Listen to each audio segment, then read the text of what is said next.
आप BPSC TRE 4 की तैयारी कर रहे हैं और बिहार में टीचर बनना चाह रहे हैं तो ये वीडियो बिल्कुल आपके लिए होने वाली है, क्योंकि इस वीडियो में मैं एक बुक के बारे में बताने वाली हूँ कि उस बुक को हम किस तरीके से पढ़ें और कैसे पढ़ें जिससे हमारा एग्जाम क्लियर हो जाए। हमारा मोटिव केवल एग्जाम में बैठना ही नहीं है, उससे क्लियर भी करना है और टीचर बनना भी है। तो आप लोग वीडियो के एंड तक जरूर बने रहिए और वीडियो को ज़्यादा से ज़्यादा शेयर कर दीजिए, क्योंकि आपका एक शेयर हमारे लिए बहुत मोटिव का काम करता है। आप और वीडियो बहुत अच्छी लगी तो आप लोग सब्सक्राइब भी कर लीजिएगा। हेलो फ्रेंड्स, मैं मैरी और मैं अपने चैनल मैरी चौधरी में आप लोगों का स्वागत करती हूँ। तो जैसे कि बीपीएससी टीआरई 4 की नोटिफिकेशन आने वाली है, जैसे ही बीपीएससी टीआरई 3 की जो ज्वाइनिंग हो जाएगी उसके बाद बीपीएससी टीआरई 4 की नोटिफिकेशन आ जाएगी और उनका फॉर्म फिलअप होना स्टार्ट हो जाएगा। उसके बाद आपको 2 महीने के अंदर ही एग्जाम ले लिए जाते हैं। अभी से आप लोगों को तैयारी करने की बहुत ज़रूरत है और हमारा आप लोगों का मोटिव केवल एग्जाम में ही बैठना ही नहीं है, आप लोग उसको क्लियर करना है और टीचर भी बनना है। तो जिसके लिए मैं एक बुक बता रही हूँ, वो बुक है बीपीएससी पूर्वावलोकन की बुक। ये बुक सभी टीचर्स के पास, यानी जो भी तैयारी करते हैं उन सभी के पास ये बुक होता ही है, बट हमें इसको पढ़ने का तरीका नहीं पता होता है कि हम किस तरीके से पढ़ें। चाहे वो आप पीआरटी की तैयारी कर रहे हैं, टीजीटी की तैयारी कर रहे हैं या पीजीटी की तैयारी कर रहे हैं, आप लोग किसी भी क्लास के लिए तैयारी कर रहे हैं तो ये बुक आप लोगों के लिए मस्ट है बीपीएससी पूर्वावलोकन की। और जिनके पास नहीं है वो ले ले और जिनके पास है वो मैं पढ़ने का तरीका बताने वाली हूँ। तो आप लोगों को किस तरीके से पढ़ना है तो चलिए मैं बता रही हूँ। देखिए, बीपीएससी पूर्वावलोकन में आपको पिछले जो 10 सालों के क्वेश्चंस लगभग आपको उसमें दिए होते हैं, तो हमें उस बुक को आपको एक बार पूरा देखना है, एक बार पूरा उसको अच्छे से देखना है, उसमें जितने भी क्वेश्चंस दिए गए हैं उसको आपको करना है।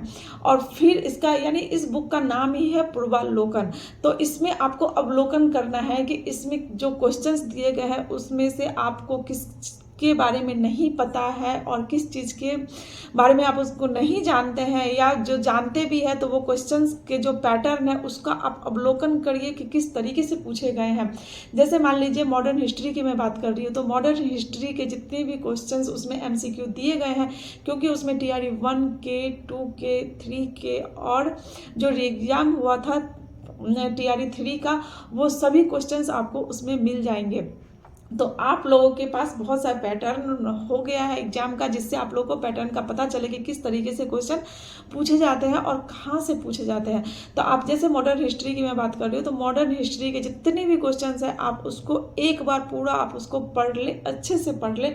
उसके बाद आप उसको दोबारा रिपीट करिए और उसमें आप देखिए कि मुझे किस क्वेश्चंस में यानी कौन सा क्वेश्चन मुझे नहीं आ रहा है।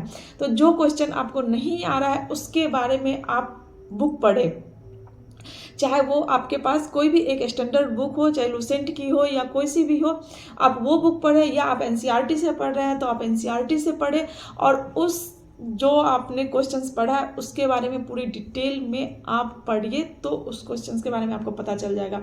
और जैसे कि आप क्वेश्चंस देख रहे हैं और किसी क्वेश्चंस का है कि आपको क्वेश्चन तो पता है मगर उसमें जो ऑब्जेक्टिव दिए हुए हैं तो वो आपको नहीं पता है, तो फिर आप उस ऑब्जेक्टिव में जो नाम वगैरह दिए हुए हैं या जो भी क्वेश्चंस के अंदर है ऑब्जेक्टिव, उसके बारे में आप सर्च करिए।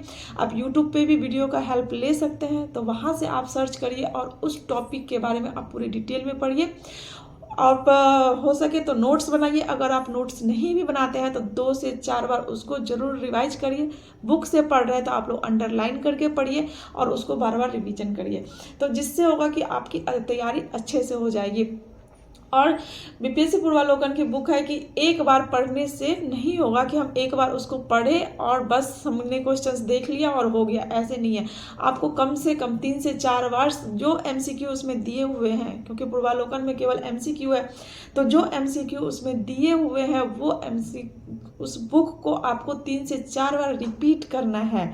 मैंने भी किया था, 3 से 4 बार उनको मैंने रिपीट किया था और उसमें आपको सारे सब्जेक्ट के मिल जाएंगे, यहाँ तक कि आपको बिहार स्पेशल, करंट अफेयर सभी आपको उसमें मिल जाएंगे जो नया डाटा है। और जो आपको टीआरई 1, 2, 3 के जो भी एग्जाम हुए हैं तो उसमें से आपको पूरे पैटर्न की आपको जानकारी मिल जाएगी और सारे चीज़ की जानकारी मिल जाएगी। उसमें से न्यू पैटर्न भी आपको जैसे जनगणना का हो गया तो वो आपको पता चल जाएगा।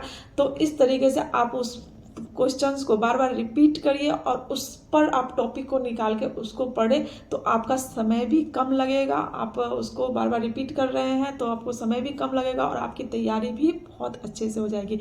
जो भी टॉपर्स हैं और या जो भी एग्ज़ाम में सेलेक्ट हुए हैं तो वो उनके पास ये बुक ज़रूर है और वो इसी बुक का सहारा लेके अपनी पढ़ाई कंप्लीट किए हैं और आज वो सेलेक्टेड है और वो आज टीचर बन के स्कूल में पढ़ा रहे हैं। तो आप लोगों को मैंने बता दिया कि किस तरीके से पढ़ना है। एक बार नहीं पढ़ना है बुक को, कम से कम आप उस बुक को 3 से 4 बार पढ़िए। आपके मन में सवाल आ रहा होगा कि इसमें तो टॉपिक्स नहीं है तो हम क्या पढ़ें, तो मैंने बताया है कि इसमें MCQs है और उसी MCQ को आपको 3 से 4 बार रिपीट करना है, क्वेश्चंस को समझना है और जहाँ पे आपको नहीं आ रहा है वहाँ आप टॉपिक देखिए, बुक से पढ़िए, यूट्यूब का हेल्प लीजिए और अच्छे से अपनी पढ़ाई जारी करिए और अपना सिलेक्शन लीजिए। तो चलिए आज का वीडियो बस इतना ही, तब तक के लिए नमस्ते। Thanks for watching my video.